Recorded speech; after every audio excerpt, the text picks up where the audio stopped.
For us, yeah. And we're live. All right, we're back. Senate Health and Welfare. And we're here to listen to some folks who are important to us as we do our work in committee. And we're going to begin with Mary Kate. So why don't you introduce yourself for the record? We're going to introduce ourselves once so that you all know who we are, and then we'll go from there. We'll start with Senator Hart. Hi, Senator Larry Hart out of Orange County. Sure. Rookie. Sarah Douglas from Orleans County. Jenny Lyons, Chittenden Southeast. Martina Rock Hewitt, Burlington, and Chippen Central. Ann Cummings, right here, Washington. Yeah. All right. Thank you. So for the record, Mary Kate Molman, I am the Director of Vermont Public Policy with Bi-State Primary Care Association. We are an organization. So what my testimony, I'm going to talk a little bit about what Bi-State is and what we are as an organization. Then I'll get into some of our membership with a focus on our federally qualified health centers and talk about what they do, what their role is and their value in Vermont healthcare system. And then I'll give an update on the current status of how they're doing. All right, so Bi-State Primary Care Association. Primary care associations are organizations established or designated by the federal government to support federally qualified health centers or community health centers. Bi-State, there is one in every state. In the situation with Bi-State, we cover both New Hampshire and Vermont. There's two other PCAs that also cover two states. Our members, we have 26 members across the two states. I will obviously focus on our Vermont members. These include federally qualified health centers, Vermont free and referral clinics, and we also support Planned Parenthood of Northern New England. As a PCA, we do a lot of direct support for our members. This is training and technical assistance and helping them with compliance with their regulations. We have a center in our organization that recruits physicians, nurse practitioners, physician assistants, and dentists from across the country to practice in New Hampshire and Vermont. We also, this is my role, working with our federal and state organizations, including the legislature, to support policies that support community-based care. We also have a team that does a lot of data management and analytics for our health centers, helping them manage the reporting and transitions to MRs and all of that. And we also have a program that promotes food access, especially nutritional food that is so critical to maintaining good health. So that's a little bit about what we do. I'm going to focus on our federally qualified health centers. As I said, I assume you'll hear from Jessica Barquist for Planned Parenthood. And I'd also recommend you reach out to Olivia Sharrow. I'm happy to facilitate that about the free and referral clinics, because that's an important part of our system. So federally qualified health centers, they are also established federal statute. They are tasked with providing care in underserved areas, especially rural areas. They focus on some of the most vulnerable populations and marginalized populations. And there's, to be a federally qualified health centers, you have to participate in the Medicaid program. And you can't just decide that you're going to stop taking Medicaid patients. In many areas, they are the only provider accepting Medicaid dental patients. They must accept patients regardless of ability to pay. This means they can't turn away a patient. If the person can't pay, then it's going to come out of the health center's budget. To help reduce this financial barrier, they are required to set up a sliding fee scale that can be based on income. This can go towards the full cost of the visit. It can go towards what the patient owes, that goes towards their deductible, and it can also go towards reducing copays. And this is important, including our Medicare patients. Many struggle to pay that 20% copay, but QHCs can help reduce that and offset that cost. Lastly, there must have a 50% members of their governing board have two patients. This really ensures a strong commitment to what the community needs and meeting those needs. So it could be expanding mental health services in Little Rivers. It could mean opening an urgent care in Newport. It's a program to support the homeless, which is our community health centers in the Burlington area. Could be providing a dental van that goes out to our schools and providing dental care, which is the health center Plainfield provides. So there's a real need to meet those communities. To be recognized as an FQHC, you have to go through a rigorous, competitive national application. And then once you get accepted as an FQHC, you have to maintain a rigorous, follow a rigorous set of regulations, data reporting, and they have visits about twice every 2 years, and it can be from the care you're providing, the data you're reporting, down to is everyone wearing a name tag. It's a very intense regulation. Our payment from Medicare and Medicaid is an encounter rate. So if you go in for a simple, straightforward wellness visit, or if you go in to manage multiple chronic conditions, the health center gets the same rate regardless of how much care they have to provide in that visit. I just call this out because sometimes it's not always clear. Commercial payers were paid in the same way that other primary care providers are. And then we do, as being recognized as an FQHC, our members do receive 340 grant funding, and they also participate in the 340B program, which is a drug discount program that I won't get into that right now. That's a different conversation. Right. Well, know that that's important, but it's, we'll put a little pin in that one. The 340B grant cannot be used to supplement cost of care for Medicare and Medicaid patients. That really needs to go towards operating as an FQHC, meeting those compliance, and supporting under and uninsured patients. One of the key things that I want to call out about FQHC is we're often lumped in with the primary care. I want to call out, we are a community health center that also provides primary care and mental health services and substance use disorder treatment and dental services and vision services. It's pharmacy services. There's it's really a one-stop where they try to look at you as a whole person and meet the needs that you need, meet the care that you need. We also work on those nutritional food access, that economic, they have to provide translation. Yes, Chair. What I'm going to suggest is let's ask the question of folks, how many of you have visited your FQHC in your region?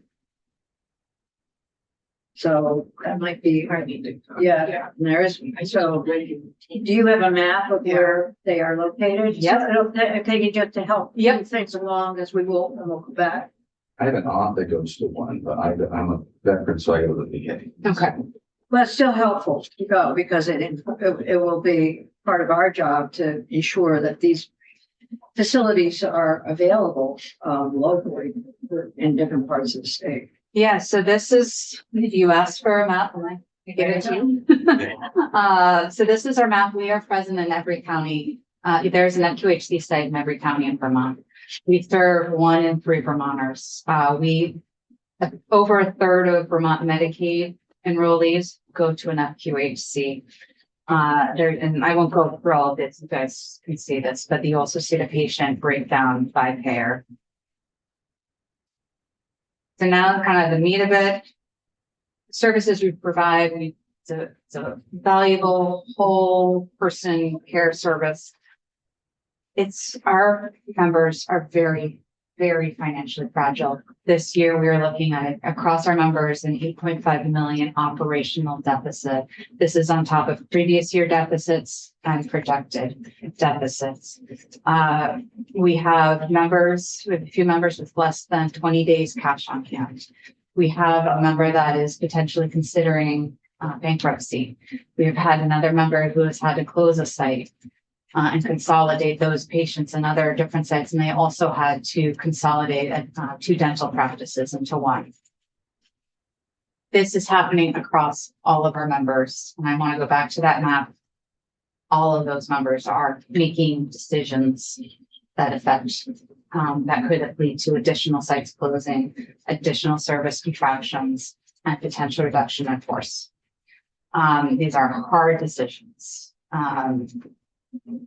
And we just learned that the state will be signing on to the AHEAD model, but for cohort 2, so starting January 1, 2026, we are looking at a reduction of $20 million in our primary care system. That's not just FQHCs, that's across the whole primary care system. But we have an already fragile primary care system, and for at least 2026, we're going to be in an additional loss of $20 million. So when we get to the budget part of our job, we'll come back to this. So, yeah, just get the quick picture. Can I ask why are they suddenly in this kind of predicament? What's happened out there that, assuming we don't have the financial mismanagement across the board? Yeah, no, if it were one, then we'd say like, well, maybe we need to reevaluate, but it is across the board. Rising costs, rising labor costs with our workforce crisis, declining funding. So our savings from the 340B program, which that can be a whole separate presentation. But that is shrinking, and our payers do not cover the cost of care. We have been working with Medicaid for 3 years and really on this latest iteration of the work for 10 months to try to update that federal minimum required payment for Medicaid to FQHCs.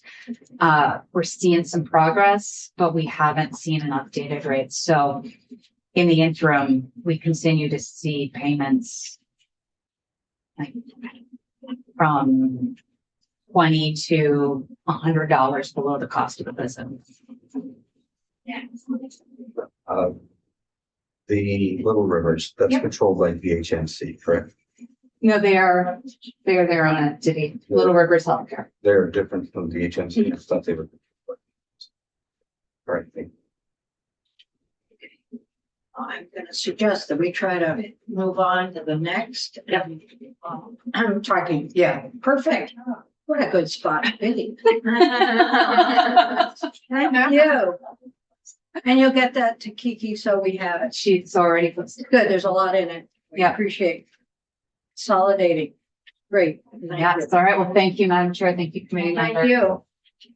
So we have Jessica Barnard of Vermont Medical Society is here with us, representing another group of providers. Good morning. Thank you for having me. I am going to try to connect. Zoom here to show my slides.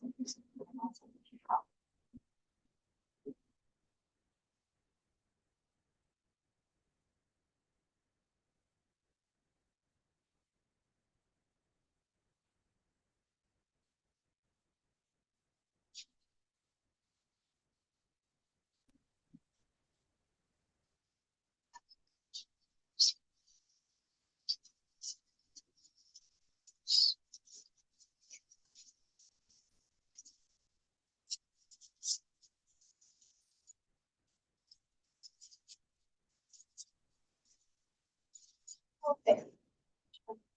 There. Okay. There we go. Okay, great. Thank you. Thanks so much for having me. As I said, Jessica Barnard, I'm the executive director of the Vermont Medical Society.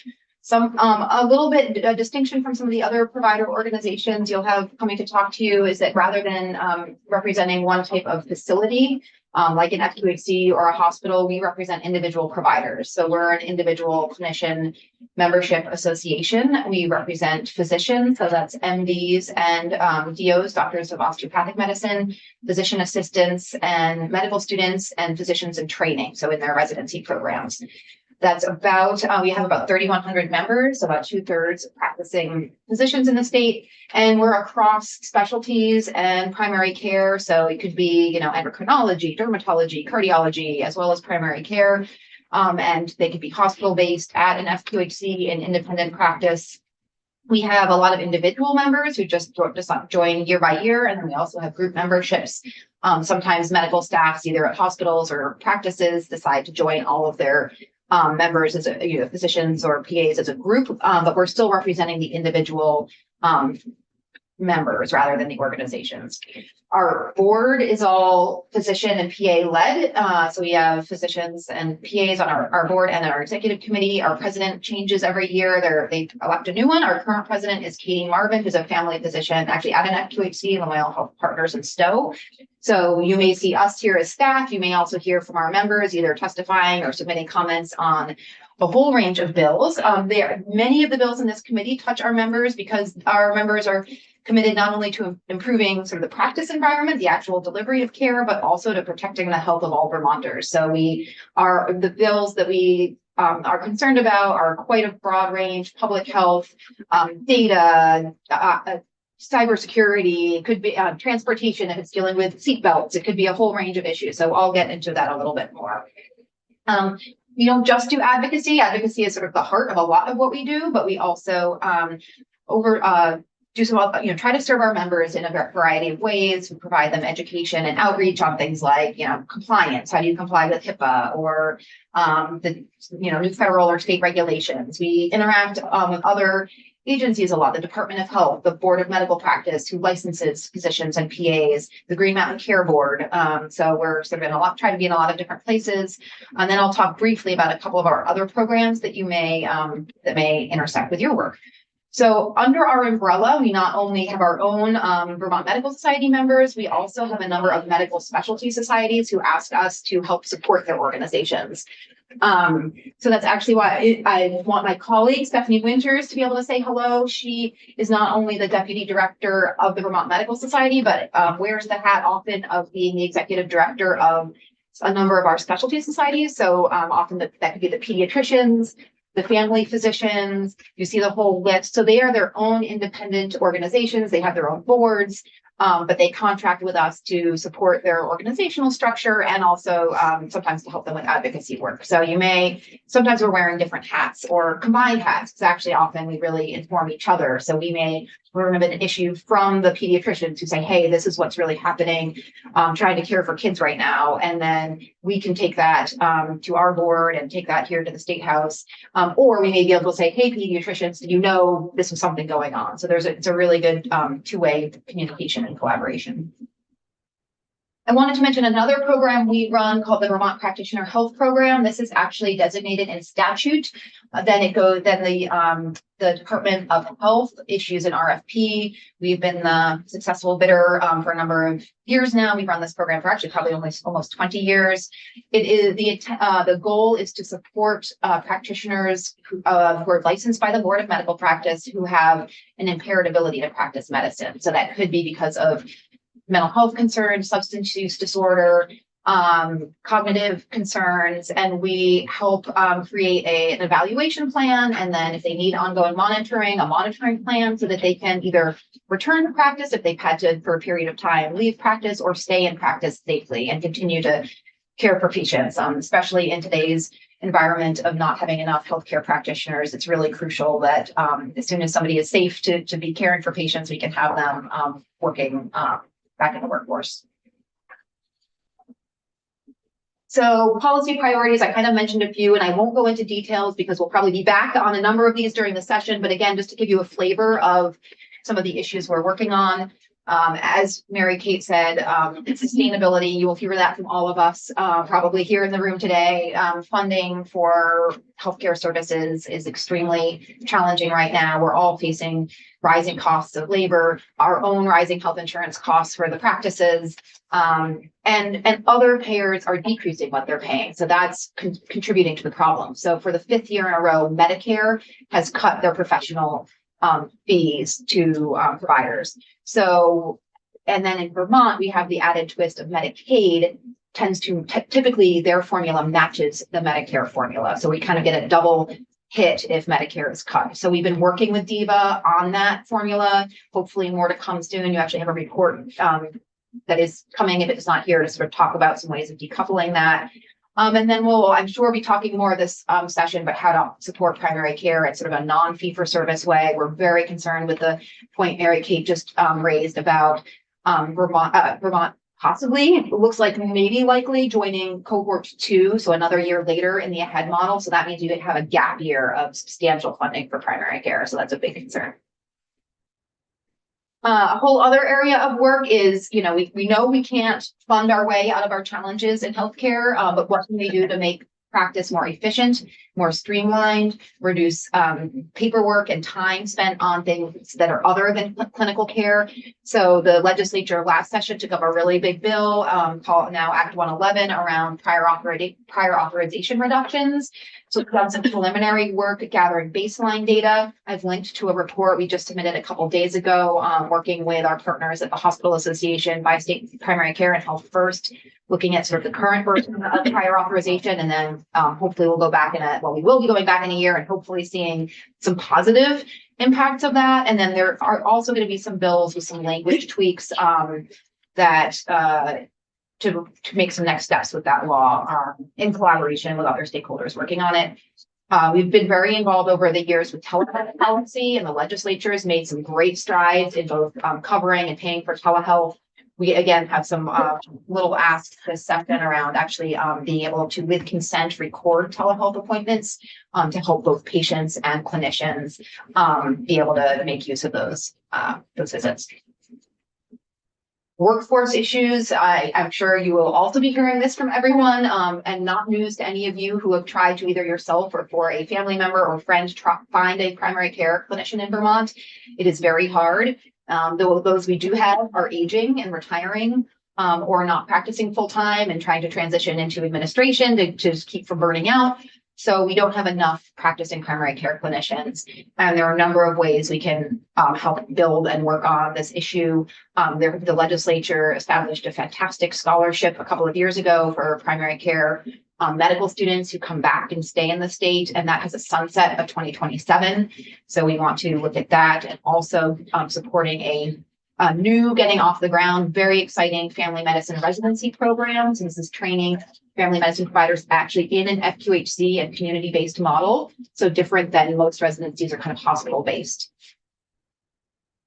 And then I won't go. It's very exciting. They are close to launching. The issue is it will take them 3 years to get up to fully, they sort of add a cohort per year. So once they have their 3 full years in at once, they should be self-sustaining. But until that point, to fund the physicians who will be training them, all the, to account for reduced practice volume, because that takes time. That takes all the clinicians working with these students away from their own clinical care. So that is why there will be a sort of, I consider it a one time, but kind of 3-year funding request to get that program self-sustaining. But we're very excited about it. It could make a huge difference for training the future primary care in Vermont and in underserved rural communities. So we know people who train in Vermont and train in certain settings tend to stay there. On the previous slide, was Yes, sorry, there a link to that program? Or is that link? That link is more of a general sort of all of our workforce asks, but it includes, yes, some details on this program. What's the name of the program? It is the Maple Mountain Consortium. Okay, thank you. And Gifford is going to be one of the prime Memorial Health Partners, and Gifford are kind of the 2 key partners. I think I'm looking, is Mary Kate still in there? Oh, Mary Kate is not still in there. But there is some information on that link about sort of the partners involved, how many students will eventually be in it, and we can get sort of we're looking on kind of a 1-page summary of it as well. We didn't need to pass legislation for this good stuff to take.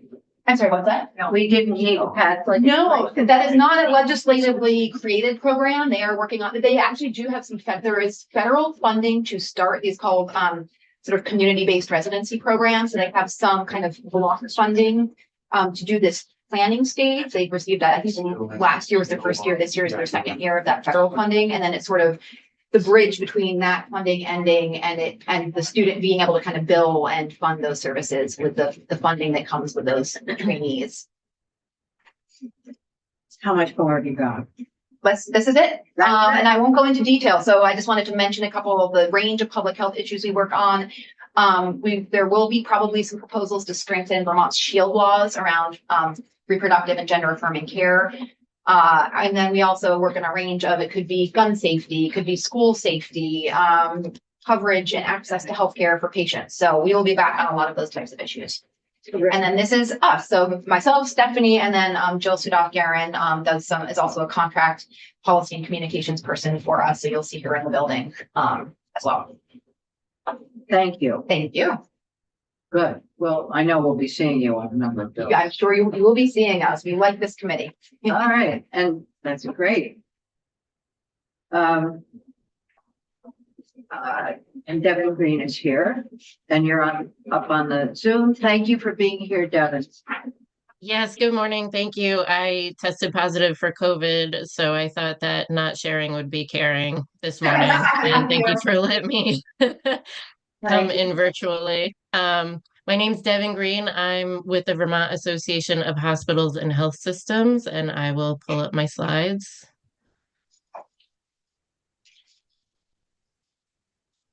So thank you all for having me here today. Before I go into our hospitals and what we do, I just wanted to give a quick overview of our healthcare landscape. As you all know, Vermont is the most rural state in the nation. We have a high percentage of folks who live in rural areas as opposed to all conglomerating into metropolitan areas. That creates a lot of difficulty in our healthcare system in terms of transportation and getting people to the right place at the right time. At the same time, our demographics are aging rapidly, and that's hitting us in two different ways. One, it's taking people out of our workforce, and then two, we are seeing folks come in with higher acuity, so they're coming in sicker and they're staying longer. And so you can see on the left here, the acuity is going up, people are coming in sicker, and then their average length of stay is going up as well. So we know that affordability is a big issue, and we do think that this is contributing to some of it.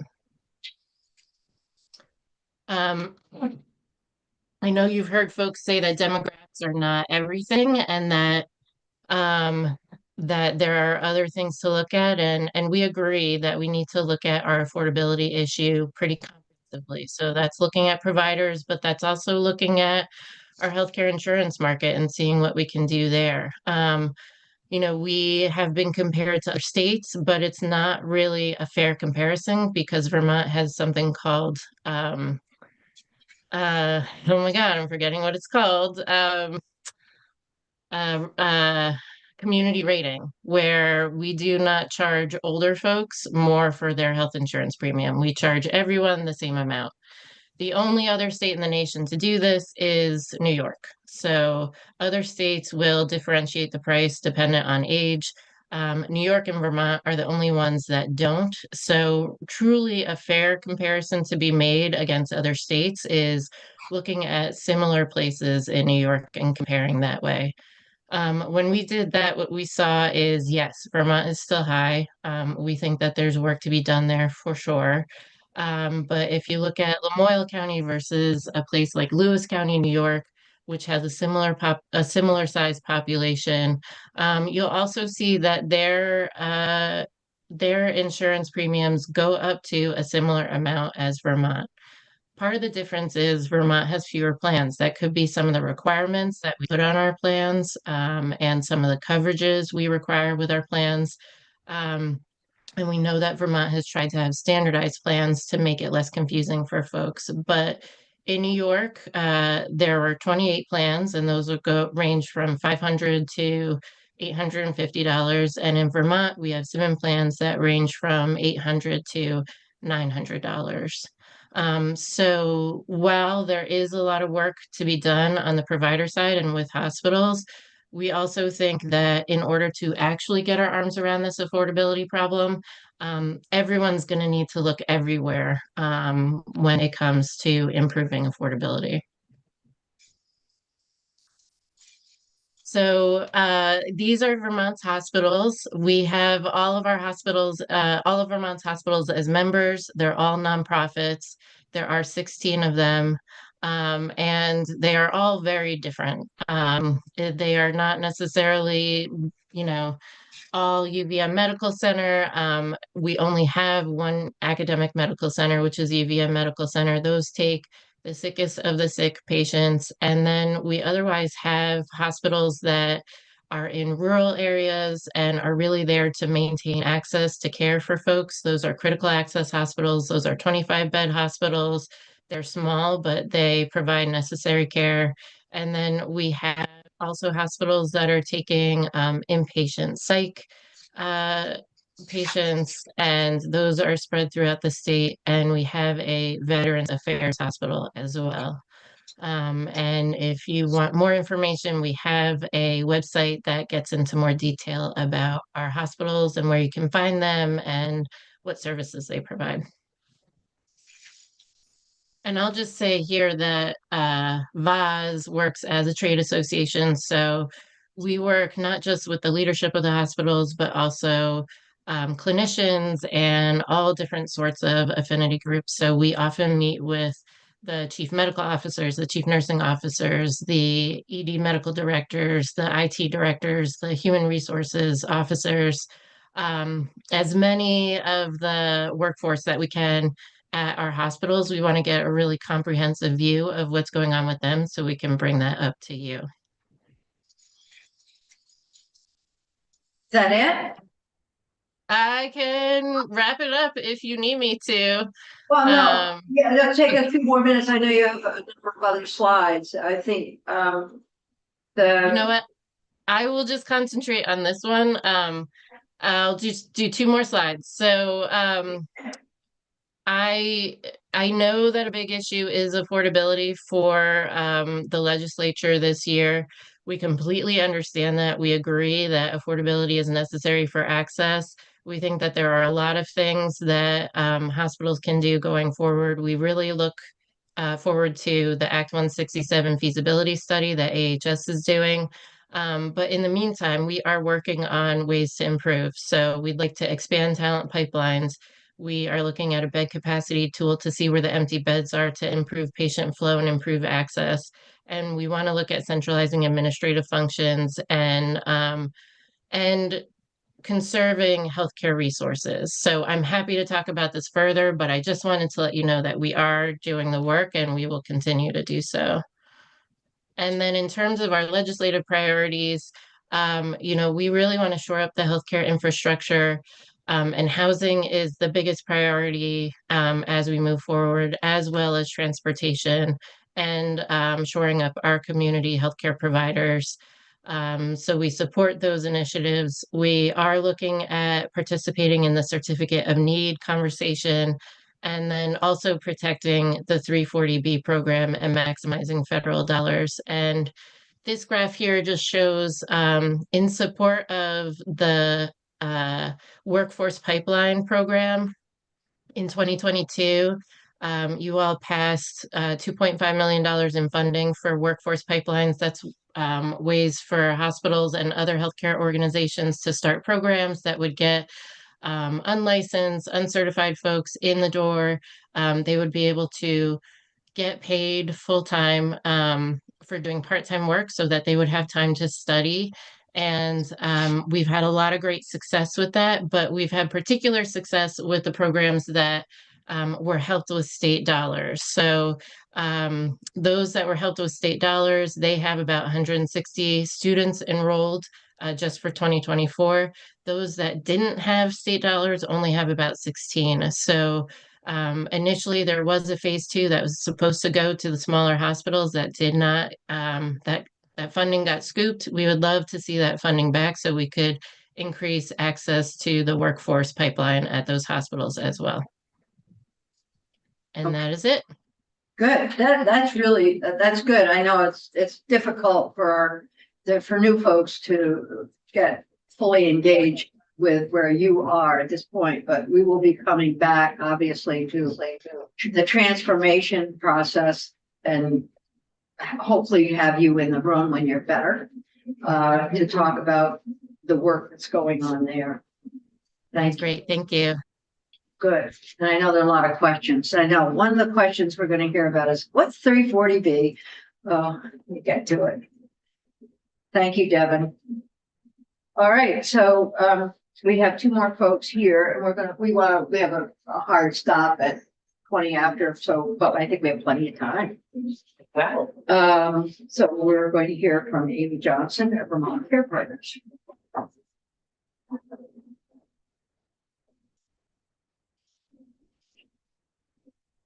Oh, before you leave, Would you mind introducing yourself to the folks at the table?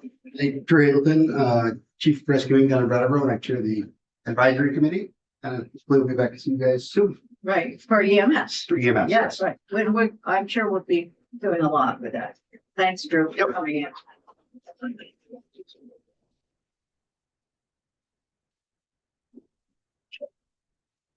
Here we are. Go ahead. Okay, it's okay. For the record, Amy Johnson, Director of Government Affairs and Communications for Vermont Care Partners. Happy to be here. Just want to note for the committee, so I've been in here many times for many years as a parent-child center person, but I have worked for the designated and specialized service agencies for the past 9 years, at both NCSS and Howard. So I'm going to do an overview. I have way too many slides, and so I'll get to as many as I can.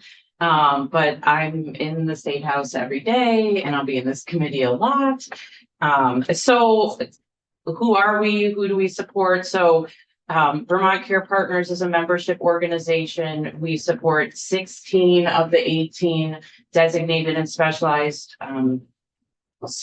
service agencies. So here I just put a map so you know where they are, who they are, and what type of agency and what they offer. I think that's really important. I think it gets kind of confusing when we talk about what do the DAs do? Oh, they all do mental health. Actually, one of the DAs doesn't. It's disability services only. Oh, all the SSAs provide disability services. Actually, no. One of them only does children, youth, and family. Some of us provide substance services. Some of us don't. You'll hear people say preferred provider. And that's often talking about the substance use provider. So made it really simple. A lot of different attempts at this, but this kind of lays out the 16 agencies that we work with, what type and what they provide, which is when we say mental health or substance use or IDD supports, it's a lot of stuff.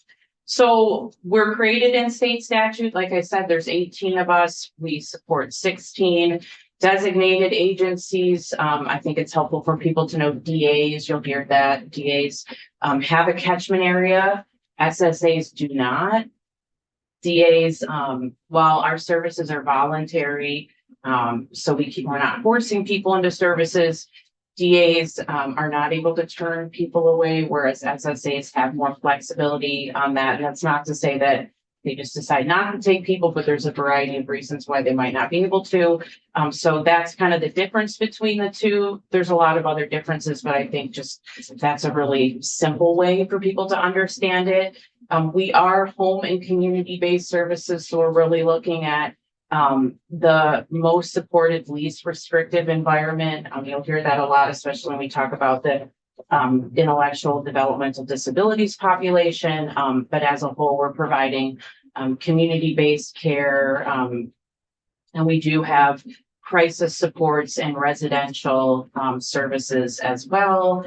And we support people that are in the care and commitment of the commissioners. So I know that was a big conversation in the last Yes, it was. so it was. So this is really small scale. Like, here's what we do at the agencies. And again, it's different at every agency, but we have children's mental health services, adult mental health services that looks like a lot of different things. And I'll get into that in a bit. We have emergency services. So we talk about that with our crisis continuum. I know that we have people in the room who support that, which is wonderful. We have intellectual and developmental disability supports. That's really wide range of supports. We're supporting people in the community, in their home. And again, we want people to age at home. We want people with IDD to be supported at home and be part of the community. We have substance use supports and then community outreach and education. So we do a lot of, you'll hear Team 2 is our support for emergency services. We have youth mental health first aid, adult mental health first aid. So a lot of training in the community and not just insular, but out to anybody in the state of Vermont who needs support around training. So I think it's really important. This slide is kind of one of my favorites. a lot of people think that our services are one-on-one in an office, somebody sitting on a couch talking about, you know, what's going on in their life, and that does happen. But we're community-based care, so you can see the pie chart there that 64% of our services across all 16 agencies happen in community. That could be schools, that could be home, that could be in jobs programs. We're really meeting people where they're at, and that's often in the community. We do have in-office supports, we do have residential care, crisis. You do as well. EAPs then, Yes. So and you can see, employee assistance program. yeah, so so many acronyms. So many acronyms. So many. And you can see here that continuum of upstream supports and prevention, kind of those social drivers of health. We have holistic, effective intervention, and then crisis support. So you'll see a slide. I might not make it to it. We'll see, because I'm wordy today for some reason, or always, I guess. Our crisis continuum is really robust. We have great partnerships with our state folks, 988, Enhanced Mobile Crisis, which is our 2-person response, mental health urgent care, like really wonderful supports that are very well needed and will always be needed. But as we continue to underinvest in home and community-based care, it erodes that part of the system, grows the crisis part of the system, which is much more expensive. And then we don't have people to plug back into. It's better to get people upstream so they're not hitting that crisis support system at all or as often. So that's really important. If I don't make it to my iceberg slides, if you have them, that's what that means. So I love data. This is just, again, here's a map so you know where we are, but developmental services, mental health services, annually, we support around 40,000 Vermonters a year. I think the number is probably a lot higher if we really dig into that. Directly and peripherally supported people. So you'll see some crisis, some school-based numbers. The number when we look at developmental services, like, why is that so low? It's not, it's actually a great number. And we support people often in those programs for long periods of time, often lifelong supports, which is why you're not going to see such a huge numbers with mental health, where people sometimes are supported long-term, other times it's shorter, kind of in and out. And I just love to show people like what we do. So it's good to say how much, how well, and is anybody better off? So you can see here some statistics. We survey our folks that we support annually. And so this is our client satisfaction survey, which I know you're familiar with. I'm not going to get into this like, whoa, but this is just showing you how expensive it is when we're talking about forensic level care, hospital level care, when we're supporting people in the home and community, what that looks like. So this is for the IDD population. When we look at the SLPs, that's we have a lot of shared living providers. That's that acronym. That's keeping people in the home, in the community. They're part of those families. And the cost for that is much lower, and people have, it's really great outcomes for Vermonters when we're investing in that. A lot of those folks are aging, and that's tricky. So investing in that part of the system has great return on investment. This slide is, if I end up having to end here, I've got 2 minutes, I can do this. There are a lot of Here's things. what I would suggest, rather than end on this one, I see it, Yeah. it's great. I would go to your priorities. Yeah, And okay. show us that. Great. So Your last just one. briefly, I'm going to say there's a lot of stuff happening that you're going to hear in committee that are impacting us and have the potential to strengthen the system, but also destabilize. So conflict of interest-free case management, DS payment reform. So there's a lot of stuff that's happening that could. Help. Yep. There's a lot. There's there. a We're lot, gonna- there's a we're gonna lot get there, to- but I'm around and I want to talk about it all with you. So our priorities this year, increase our Medicaid rate. We are mostly Medicaid funded. That's our payer mix. We have a 6.2% rate increase, which is about 13.9 million general fund. Supporting older Vermonters. We do a lot of helping older Vermonters age at home, especially our older Vermonters with mental health and substance use co-occurring disorders. I talked about a lot of system reform is happening. So how do we keep us stable, keep us whole, keep us funded during that process? We have a lot of high acuity youth, especially those being served out of state. So we're focused on how to support those, especially kids with juvenile justice involvement. invest in the crisis continuum. We don't want to put all of our eggs in one basket, but it is really important that we robustly support that crisis continuum as we continue to build out new programming for it. And then housing, of course, if we don't have housing for the people that we serve, it's very destabilizing and impacts mental health and substance use. And we've seen a lot of fallout from not being able to house the folks that we serve. And also staff, we can't recruit new people if we don't have housing to bring people into the state or into communities. There's so much more to say, but that's it. This is good. Now, go ahead. I'll definitely say that in my professional work, I've seen dozens of clients come through in crisis due to housing disability. So Yeah, thank you. Absolutely. Absolutely. Terrific. I need to talk to you about 98. So Yeah. finally, something. Okay. So mobile crisis unit response thing is, I understand it's an issue. We'll come back. It's to it. happening and it's going and Is it we're, good? it's, yes, Yes, this is all we want. you know, I think when you look at like new programming, there's always that kind of continuous quality Yep. improvement. It takes a while to get things off the ground. So we're moving, we're seeing people, it's going well, but we can bring data and talk more about it. Whatever Perfect. you'd like. No, that's great. Thank you. We'll look at all of those. Thank you. And Act 167 will begin to pull stuff together. Thanks. So here we are. Kristen is here. Thank you.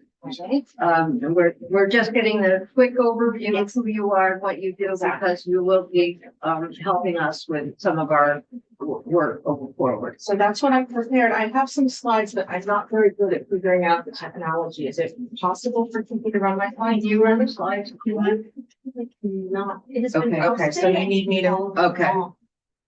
Can't do it. Okay. My two things very interesting is in the morning, it's always, and then I go to institutions and it's just. So I think you're telling me I have to log in, correct? Yeah, just join me.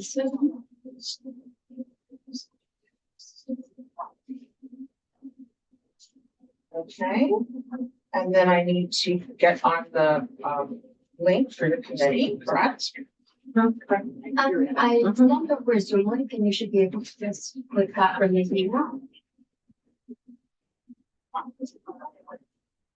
It gets easier for me to pull it off the agenda.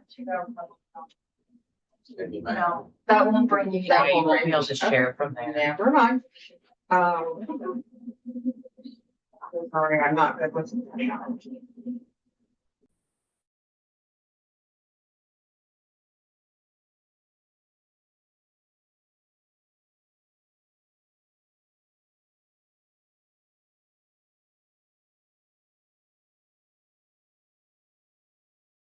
I will just go through them, and if you happen to have them available to you, they were posted.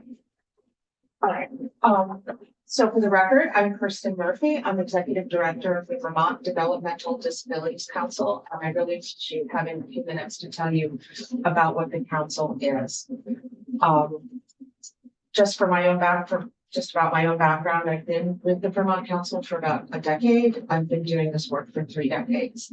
And I come to advocacy for people with intellectual and developmental disabilities, which I will say I need, because it's a little shorter, because I am the parent of 2 young adults on the autism spectrum. You may know autism is a very wide range. My children received very, very extensive services in neighboring New Hampshire, and now are able to live independently and productively. DD councils, developmental disabilities councils, were created by a federal law called the Developmental Disabilities Assistance and Bill of Rights Act, last authorized in 2000, and there is a council in every state and territory in the country. We're funded by Congress. That isn't very much money, frankly. It's just north of $500,000 a year for us, where it's based on population. That is not really enough to run a DD council. My colleagues in bigger states have quite a lot more money. And we report to the Federal Administration on Community Living, which is a branch of the U.S. Agency of Health and Human Services. I would also share that we take no state general fund. We are one of the few councils in the country that is entirely dependent on our federal appropriation. or sometimes pieces of other federal grants that I'm able to direct to specific projects. So why did Congress, in its wisdom, decide to create DD councils? They in fact created 3 entities in the bill that I referenced, the DD Act. One, a university center on community inclusion. We have one of those at UVM. 2, you may become familiar with Disability Rights Vermont. They use the tools of the court. And then councils, which are really unique. We're a public board that brings the voice of people who experience a developmental disability or their families into the policymaking arena. That's our job. And the reason Congress did that is because they understood that the frankly very progressive and visionary federal laws like the Americans with Disabilities Act and certain titles in Social Security were never going to take root at the state level unless there were some boots on the ground in states to ensure that those laws are faithfully implemented. So we are charged with ensuring that people bring their voice to policy making. That's why you will see us around the State House, and usually not by ourselves. Usually we will have a family member or somebody who is a self-advocate or both with us. And the federal law is very clear about the types of activity systems change activities that we support. They must support self-determination of people with developmental disabilities, people speaking up for themselves as much as possible, full community inclusion, not segregated settings, independence, and productivity, which is a fancy word for saying we want to make sure people have meaningful jobs. Our public board is 26 people, 16 of them are people with lived experience, a combination of families and self-advocates. We have representatives from our partner organizations at the university and Disability Rights Vermont, and then we have 7 state workers who are there to represent those key pieces of federal legislation that we are supposed to be advocating for. We have, I always like to explain to this committee, we have a memorandum of understanding with the Agency of Human Services because we are expected to be able to speak without interference on behalf of our council, never on behalf of the agency where we reside, but we're some of the few employees, Susan and I, who are able to come before you to speak on behalf of our members and anyone in our state with an intellectual and developmental disability. If you have the slides, I have some lovely pictures of some of our members, but I just want you to have a flavor of the range of folks that we have. Our vice chair is a gentleman named Justin Thunderbear. He is lives in a group home in St. Johnsbury. But his real love is to share his Abenaki heritage with children in schools and at public libraries. Our chair, who I report to, is a mom from Barrie with 3 children with developmental disabilities, whose children are in Barrytown schools. She's also an attorney by training. And our newest members are a self-advocate from up in St. Albans. He and his wife receive services. He is also a peer support provider at Northwestern Counseling. And also Scarlett Duncan, a mom with a transition age young man with significant disabilities who is trying to move from high school to work. And unfortunately, that's not going very well. Oh, nuts. Well, that's part of why we are working in transition services. Right. So Figure out what does work. yeah, exactly. Yeah. So as I'll share, we helped bring a $10 million grant into the state to help improve transition services. So our members come from all parts of the state, many different walks of life. We use the federal definition of developmental disability, which is in fact a lot broader than what the state of Vermont calls a developmental disability for the purposes of receiving services. So our members, many of them, lots of them, not only on my council, but the people we serve don't qualify for home and community-based services, but they use a lot of other public benefits. And they may not necessarily use the developmental services program. They may be served in something called Choices for Care. They may be served in lots of different ways by Vermont. So we are not only focused on one program in the state. Every 5 years, we write a 5-year plan that lets our members set the priorities. I do not set the priorities. Our members say, we're having trouble with transition services. That is something we're going to invest staff time. and money into.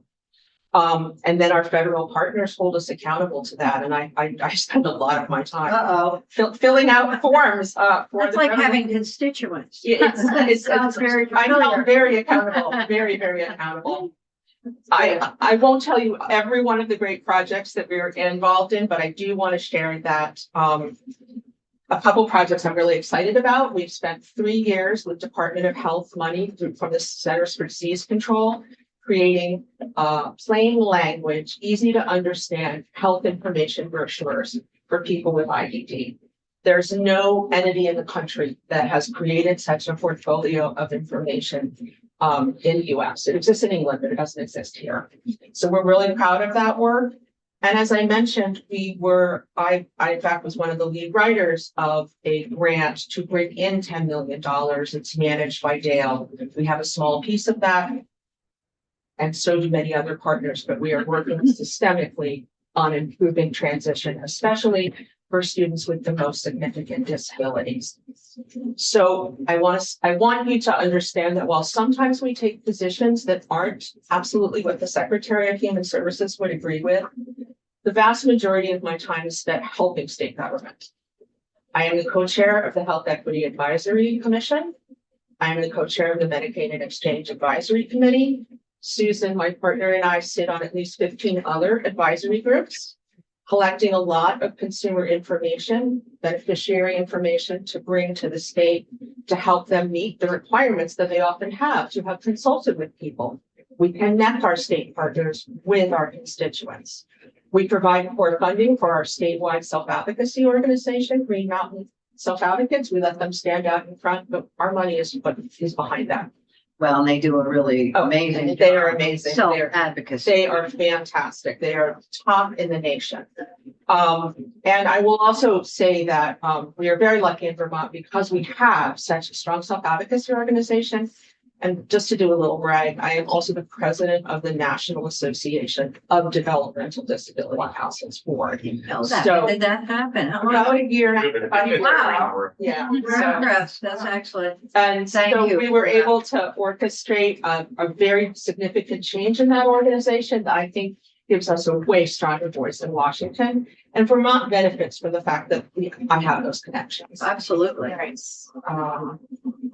Almost done here. A couple success stories that I'll just share. Over the years, I'm very proud that we partnered with retired Treasurer Beth Pierce to stand up the Able Savings Program. Oh, that's great. Yeah. This is an opportunity for people with disabilities to save money for the special expenses that they may have in their lifetime. So it may not sound like a large number, but we now have 1,200 people in that program, and on a per capita basis, Vermont has one of the highest uptakes of any state in the country. And it was tricky to figure out how a small state could make this happen, but with Treasurer Pierce and our collaboration, it worked out. It's a good idea.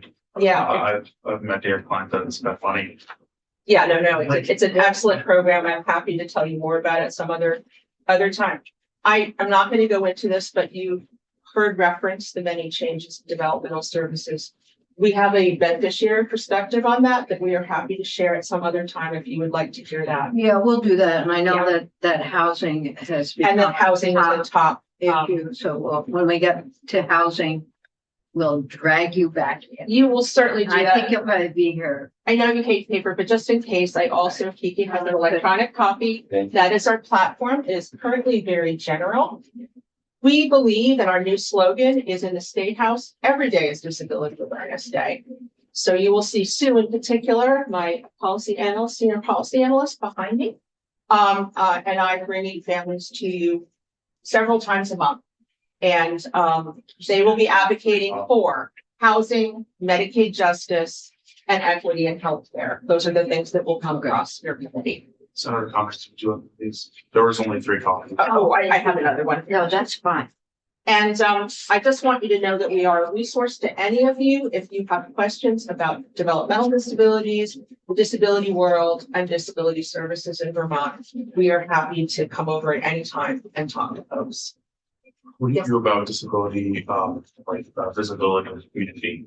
So I know one thing for a lot of people that often feel uncomfortable around people with disabilities, and just having that being around them more, exposure, yeah, you become less and less uncomfortable. And, you know, I understand when people are uncomfortable, it's not what people are used to. I grew up constantly around people with mental disabilities. That's what my mom did for work. Okay. And I have very fond memories of arm wrestling. Yeah. At the group homes. So. You know, we're so lucky that now schools are inclusive and young children get exposed to that, so the comfort level grows with you.